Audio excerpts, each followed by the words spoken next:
En el vídeo de hoy vamos a reaccionar a un texto de una página de Facebook creacionista, que dejo en la descripción del vídeo, donde nos muestra la evidencia geológica del diluvio de Noé en las cadenas montañosas.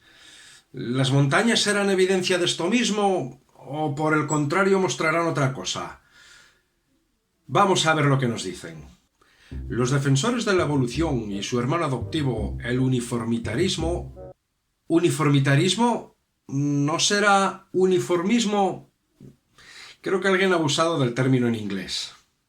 Bueno, sigamos. Los defensores de la evolución y su hermano adoptivo, el uniformitarismo, deben inventar algunas ideas bastante extrañas, incluso procesos geológicos llenos de imaginación, para explicar las montañas plegadas y los estratos geológicos. Como vemos, un texto bien estructurado. Comienza con las conclusiones. Pero creo que a partir de ahora nos va a mostrar qué nos inventamos los geólogos y cómo el diluvio presenta mayor evidencia para explicar la estructura de las montañas. Este tipo de montañas son consecuencia del diluvio de Noé, y no de largos periodos geológicos. No, parece que se va a limitar a decir que yo tengo razón y tú no. Dejemos que se explique mejor. Las montañas no se doblan ni siquiera lentamente en millones de años, porque simplemente se fracturarían. Si esa presión se aplica a una montaña, siendo todavía roca sólida, simplemente se convertirán en una gigantesca pila de grava. Tendrías una pila de rocas y no una montaña. Espera, ¿estás dando a entender que las estructuras que dan lugar a las montañas se forman en superficie? Las estructuras que dan lugar a las montañas no se forman en superficie, sino a profundidad. Por eso, las rocas cuando se deforman no se fracturan como si fuesen trigo en un molino para hacer harina. Durante el diluvio, estos materiales estaban suaves, ya que el material más común en las montañas es la roca sedimentaria. Bueno, eso es porque tú lo dices. Dependiendo de la zona donde nos encontremos y del tipo de deformación que dé lugar a la cadena montañosa, se tendrán también a las rocas metamórficas como rocas más comunes en una montaña. ¿Cómo explica tu diluvio estas rocas metamórficas? ¿Es que acaso la difusión en estado sólido que forma un gneiss puede ocurrir en pocos miles de años? Bueno, quizás esto sea un poco complejo. En otras palabras, las montañas se construyeron por presiones horizontales por el movimiento rápido de los continentes durante el diluvio de Noé. Porque... ¡Miami me lo confirmó! Causando que los sedimentos calientes, recién depositados por las aguas, fueran empujados hacia arriba por el movimiento lateral de los continentes, el mismo proceso de la deriva continental uniformitarista. Y mi pregunta es, ¿cómo consigues que suceda eso en... no sé, unos pocos cientos de días que duró el diluvio? Espero que no te estés apoyando en la tectónica catastrofista de John Baumgartner. Una tectónica basada únicamente en un programa de ordenador con datos inventados y no obtenidos de valores reales. Así, por ejemplo, propone que las rocas sean excelentísimas conductoras de calor, cuando en realidad son todo lo contrario, o la viscosidad del manto sea absurdamente baja. Propone la generación de una enorme provincia volcánica en algún lugar del mundo sin formarse dicha provincia volcánica, o incluso un enfriamiento de los fondos oceánicos tan rápido que haría que el mismo arca navegase en aguas en ebullición, transformando al mismo arca en una olla de cocción más que un elemento para preservar la vida. Deformación dúctil. A más de 10-20 kilómetros de profundidad, el enorme esfuerzo litostático hace que sea casi imposible producir una fractura, grieta con espacio entre las dos masas de rocas, pero la alta temperatura hace que la roca sea más suave, menos frágil, más maleable. La roca sufre deformación plástica cuando se aplica una tensión diferencial que es más fuerte que su límite elástico. Fluye. Esto ocurre en la corteza continental inferior y en el manto. Perfecto. Nos acaba de poner un texto de esta dirección de internet, donde nos explican lo que la deformación dúctil es. Veamos qué tiene que decir al respecto. Donde dice que esto ocurre de 10 a 20 kilómetros de profundidad, solo en la corteza continental inferior y en el manto. Si no sucede ahí, la roca no se va a doblar, se va a quebrar. Empezamos a caer en imprecisiones. No en toda la corteza continental se distinguen dos capas, pero aún así, en aquellos lugares donde están estas dos capas, la transición se produce en torno a los 15 a 20 kilómetros de profundidad. Por lo tanto, los 10 kilómetros de profundidad es todavía corteza superior. Es la denominada discontinuidad de Conrad. Por otro lado, la deformación que da lugar a las cadenas montañosas no sucede en superficie, sino que lo hace a profundidades variables en función del estilo de deformación tectónica que ocurra. Para entender un poco mejor esto, vamos a ver esta imagen. Imagen sencilla y no del todo precisa, pero nos sirve. Dos bloques de corteza continental se aproximan el uno al otro, y como ambas tienen la misma densidad, no se va a producir subducción como ocurre cuando la colisión es entre corteza continental y corteza oceánica. Para acomodar la deformación, se producen grandes fracturas en la corteza que producen el levantamiento de las grandes cadenas montañosas, y se producen grandes desplazamientos a lo largo de estas fracturas. Estos grandes desplazamientos producen plegamientos en las rocas que pueden llegar a ser verdaderamente complejos en función del lugar de la cadena montañosa donde nos encontremos. He separado por colores las tres grandes zonas de las cadenas montañosas según su geología estructural. En amarillo, las zonas externas, zonas de pliegues y mantos se llama. En azul, las zonas internas, y en gris, el núcleo de las cadenas montañosas. En rojo marco las intrusiones de grandes masas de magma que se asocian a estos ambientes, que terminan dando granitos. Fijaros que en la zona que pongo de color amarillo, que es la zona más externa que hay en las cadenas montañosas, hay fracturas llamadas cabalgamientos y pliegues asociados a ellos. En esta zona, la deformación es principalmente frágil, a modo de cabalgamientos, con pliegues de flexión y propagación de falla. Un esquema detallado de los mismos es este.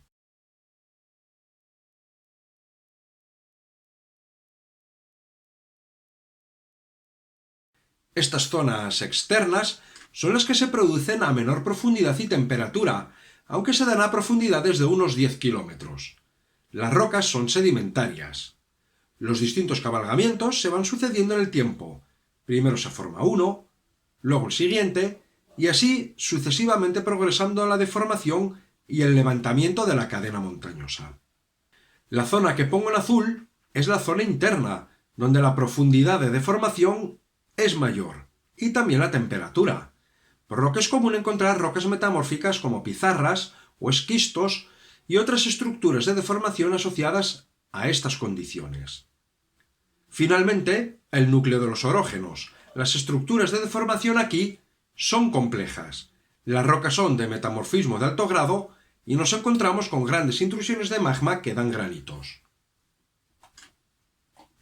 Para que esto se vea un poco mejor, dejo una imagen de Wikipedia para los Pirineos, donde se ve mejor que la imagen que yo he hecho, y otra serie de imágenes extraídas de estudios de diferentes cadenas montañosas. Lo más sorprendente es que todo lo que muestro se puede observar en estudios de campo apoyados con sondeos y finalmente también con estudios de geofísica. Con presión y temperatura acorde a la profundidad y un tiempo lento de deformación se consiguen estas estructuras, tal como se ha demostrado también en análisis de laboratorio. Sin embargo, un evento como el diluvio universal falla estrepitosamente a la hora de explicar esta estructuración. No explica la formación de magmas, así como su enfriamiento en los núcleos de los orógenos. Para que esto ocurra se requiere mucho tiempo. Para que las rocas que enfrían a gran profundidad tengan el aspecto que tienen, necesitan el tiempo suficiente para que los cristales crezcan de gran tamaño, tal como sucede en granitos, con cristales visibles a simple vista. El diluvio tampoco explica el metamorfismo de las rocas y su diferente grado, ya que requiere de mucho tiempo también. Y aunque estés diciendo lo contrario, tampoco explica la deformación de las rocas observadas, ya que sedimentos blandos, cuando sufren deslizamientos y deformación interna, las estructuras que se desarrollan son diferentes. Se llaman slumps. Hay muchos estudios de mecánica del plegamiento de rocas y todos apuntan a que los pliegues se forman por esfuerzos tectónicos en eventos de larga duración. Cuando se aplica una fuerza externa a las rocas enterradas bajo baja presión de confinamiento cerca de la superficie de la Tierra, la roca generalmente se deforma por fractura simple. Esto se conoce como deformación frágil. A presiones de confinamiento más altas, una fuerza externa dirigida de manera similar hará que la roca profundamente enterrada fluya y se deforme sin fracturarse. Esto se conoce como deformación dúctil y se dice que la roca se comporta plásticamente. Las rocas bajo presiones de confinamiento bajas cerca de la superficie de la Tierra generan deformación por fractura y fallas. Las rocas profundas dentro de la corteza bajo altas presiones de confinamiento se deforman al plegarse. Vuelvo a poner otro texto de otro enlace que pongo aquí que habla de lo que la deformación dúctil es. ¿Qué dice a continuación? Esto es muy importante saberlo y entenderlo. Para que la roca pueda deformarse, esto debe suceder entre 10 y 20 kilómetros de profundidad. De otra forma, no sucede. Vale, ya hemos visto que la deformación se produce a profundidad y no en superficie. Una vez más, una montaña no se puede levantar lentamente en millones de años. Se despedazaría, quedaría pulverizada, quedaría solamente grava. Una montaña tiene que levantarse rápidamente con material suave y maleable. No, ya hemos visto que esto es falso. Lo que se observa en las cadenas montañosas es acorde a lo que cabría esperar en deformaciones lentas a diferentes profundidades. La estructuración en zona externa, zona interna y núcleo es acorde a ello, y también las rocas observadas en cada zona. Así que lo que se observa va en contra de lo que propones con respecto al diluvio. Incluso fallas a la hora de suponer que la deformación se produce a bajas profundidades, y al suponer que se tienen que levantar con materiales suaves y maleables. Entonces, echo un vistazo a estas montañas. Están severamente dobladas, como un acordeón. Esto se debe a que la montaña era de material sedimentario blando, cuando se levantó rápidamente. Al ser suave y húmedo, la presión horizontal del continente presionó el material de modo que se elevó completamente antes que la gravedad pudiera drenar el agua y el material. La gravedad no tendría ningún problema en eliminar la mayor parte del agua de esta montaña en cuestión de meses. He ido acompañando este último texto con las imágenes que enlaza el artículo que estamos analizando. Material blando a baja presión de confinamiento no se deforma como muestra. Los estratos no se pliegan unos acorde a otros, sino con diferente grado de deformación a medida que se van sedimentando. Es lo que se denomina deformación sin sedimentaria. Por otro lado, cuando los materiales están blandos y llenos de agua, la deformación es tipo slump, cuyo origen está asociado a deslizamientos en zonas con fuerte pendiente, como en taludes continentales o debido a terremotos. Curiosamente, una de las imágenes que pones aquí es de un slump, y no un pliegue. Esta de aquí. Por encima y por debajo de la capa plegada, los estratos están horizontales, lo que indica que la capa se ha deformado en condiciones aisladas al resto de materiales. Si la deformación observada en todas las rocas hubiese sido por el diluvio y no por esfuerzos tectónicos, los pliegues serían muy diferentes a cómo se observan en realidad. Además, también se puede notar que la cima de la montaña en el centro de la segunda imagen se ha cortado. Esto se debe a que mientras la montaña todavía era material blando, que se estaba levantando, estaba bajo el agua en ese momento, y su cima encontró una corriente de agua de alta velocidad cerca o en la superficie del océano que erosionó con violencia la cima de la montaña. Son características que solo podría suceder si la montaña tuviese sedimentos blandos mientras se levantaba. De hecho, la mayoría de las montañas todavía tienen algo o mucho material sedimentario suelto que no debería si tuvieran millones de años. La cima de esta montaña se ha formado por erosión producida por los diferentes agentes externos. Curiosamente, los modelados de erosión que se observan no son acordes a erosión de materiales blandos, sino a materiales sólidos como ser las rocas. El modelado glaciar muestra erosión y sedimentación por glaciares a lo largo de mucho tiempo. Ojo, por erosión de cursos de hielo que incluso van puliendo fragmentos de roca que arrastran sobre el fondo. Lo mismo para la erosión fluvial. el modelado que deja los ríos es acorde a una erosión de materiales consolidados. Un valle en forma de V, como los valles fluviales, solo se pueden formar con rocas sólidas siendo erosionadas. Cuando se han visto erosiones de cursos fluviales en materiales sueltos, como las sucedidas después de la erupción del monte Santa Elena en el año 1980, las paredes son casi verticales y sin contar que las velocidades propuestas por los creacionistas deberían ser de unos 100 km por hora, lo que borraría todo tipo de material suelto sin generar ningún cañón y ningún tipo de valle fluvial. ¿Y qué decir del modelado de erosión en materiales calcáreos? El modelado kárstico. No es acorde a lo que comentas con respecto al diluvio. Y las montañas tienen todavía mucho material sedimentario suelto, ya que todavía se están erosionando. Es más, en solo miles de años no debería haber material suelto en la cima de ninguna montaña, ya que los continentes se están erosionando hacia los mares a un ritmo de 30 a 75.000 millones de toneladas anuales. Y ahora se quiere apoyar en estos artículos. Casi 36.000 millones de toneladas de suelo se pierden cada año debido al agua, la deforestación y otros. Cada año se erosionan 75.000 millones de toneladas de suelo en las tierras cultivables de todo el mundo. Vemos nuevamente cómo nos suelta una serie de artículos para extraer conclusiones precipitadas de ellos. Los artículos hablan de erosión de suelos influenciados por la actividad humana.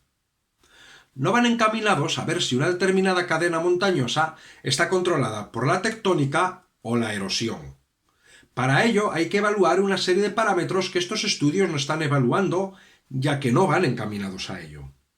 Factores como el desplazamiento de placas tectónicas que da lugar a la deformación de montañas, así como el crecimiento o no de estas deben tenerse en cuenta. También parámetros climáticos, morfología de los cursos fluviales y capacidad de erosión de determinadas rocas. Todo ello debe ser evaluado y comparado para ver si la morfología de una cadena montañosa está controlada por unos u otros factores. Para explicar tales montañas, y hay muchas, los uniformitaristas deben inventar argumentos absurdos a favor de los millones de años. ¿Cómo cuáles? ¿Por qué son absurdos? ¿Solo porque tú lo dices? Vemos desinformación, ya que ni te molestas en apoyar tus argumentos, los sueltas y ya está. Deben afirmar que las montañas fueron exprimidas de la tierra completamente formadas, con estratos plegados en su lugar. Esto es falso. Ya hemos mostrado cómo se forman las montañas, de un modo simplificado y no es completamente formadas, sino que se van formando poco a poco. Es más, todavía se siguen formando, y a medida que se forman, los estratos se van plegando y deformando en general. Si tienes un mal entendimiento de lo que vas a criticar, tus aportaciones serán falsas, engañosas o ambas a la vez. Esto significa que deben, si se apegan a sus propias afirmaciones, creer que la piedra se dobló por la presión y calor a unos 300 grados centígrados o más, para poder levantarse con millones de fósiles en su lugar y todo lo demás. Esto de aquí es demasiado simplista. Ya he mencionado antes cómo se forman las cadenas montañosas. Incluso he tenido ateos y trolls de Facebook que me hacen esta misma afirmación. Esto nos obliga a creer que ha ocurrido una cadena de fantásticas situaciones, no solo para las cuales no hay evidencia, sino también que toda evidencia los refuta. Si te refieres por fantásticas situaciones a lo que anteriormente he mencionado sobre la zonación de las cadenas montañosas, te vuelvo a recordar que esto mismo es lo que se observa tanto en el campo como en ensayos de laboratorio, así como por estudios de geofísica que nos permiten ver el terreno en profundidad. Las observaciones que hacemos ponen como fantástico el diluvio universal. Considere que, si el plegamiento tuviera lugar en lo profundo de la Tierra con los millones de fósiles en su lugar, los mismos fósiles se doblarían como la piedra. Pero no es así. Todavía tengo que ver un solo fósil doblado por el calor y la presión. Si existe alguno, deben ser tan raros que nadie se molesta en discutirlo. La mecánica del plegamiento es complicada, y no siempre se observa deformación interna. Pero sí que se observan fósiles deformados por plegamiento. De hecho, son muy utilizados para establecer la dirección de los esfuerzos y cómo estos han actuado para dar lugar a las estructuras de deformación. Por ello, se discuten y mucho. Eso sí, lo que cabría esperar de una deformación que da lugar a pliegues no es que todo en su interior esté plegado, como podría ser un fósil o cualquier otro elemento tal y como estás dando a entender. La distribución de la deformación a lo largo de un pliegue puede ser muy variada según cómo se produzca el pliegue. En esta imagen muestro dos ejemplos de cómo se puede distribuir la deformación cuando se pliega una capa. Obsérvese cómo determinados círculos de la condición inicial se transforman en elipses por plegamiento. Pues a los fósiles les puede pasar eso mismo. Aquí muestro un ejemplo. Los braquiópodos son simétricos con respecto a un plano como este. Sin embargo, en el braquiópodo de esta imagen se observa deformación perdiéndose esta simetría. Por lo tanto, sí que hay fósiles deformados. Más absurdo que esto, los uniformitaristas, evolucionistas y ateos, así, todos metidos en un mismo saco, le faltó judeo-masónicos, eso sí.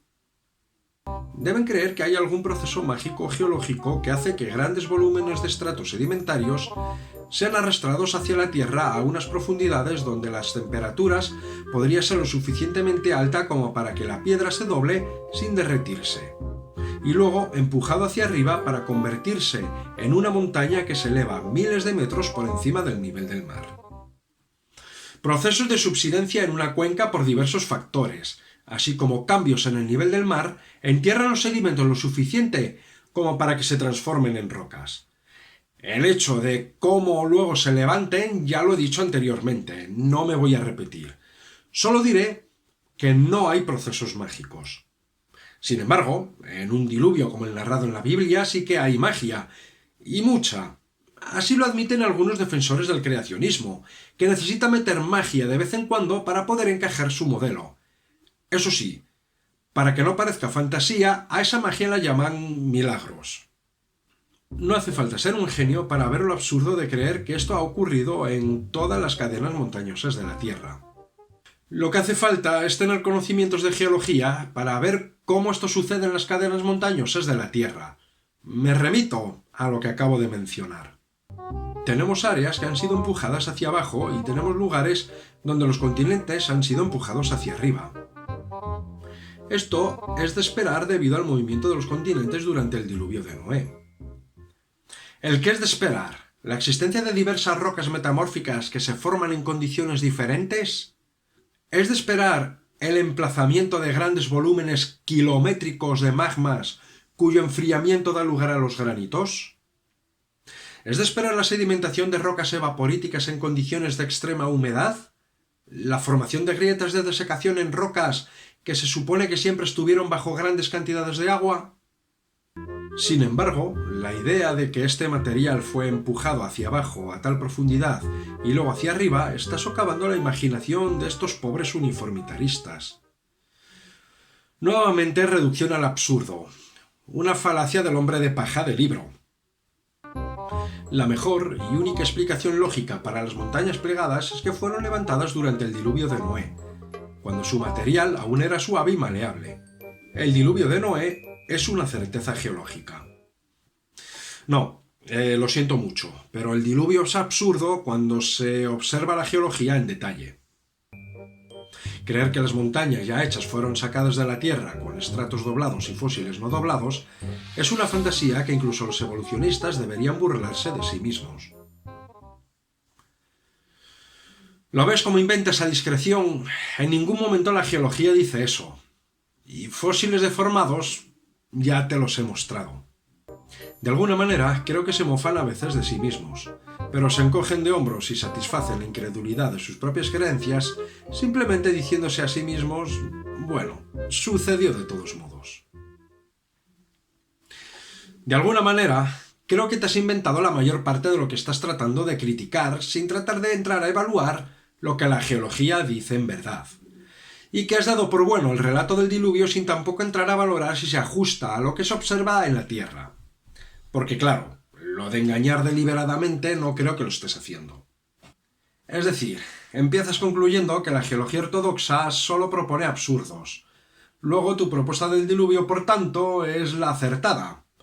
Te construyes un hombre de paja al que atacas y muestras como absurdo para así afianzar la primera conclusión que sacas nada más empezar. Y sin aportar ninguna evidencia, concluyes o reconcluyes que el diluvio lo hizo, así, como si nada. Como ya he mostrado, las cadenas montañosas no son acordes al diluvio.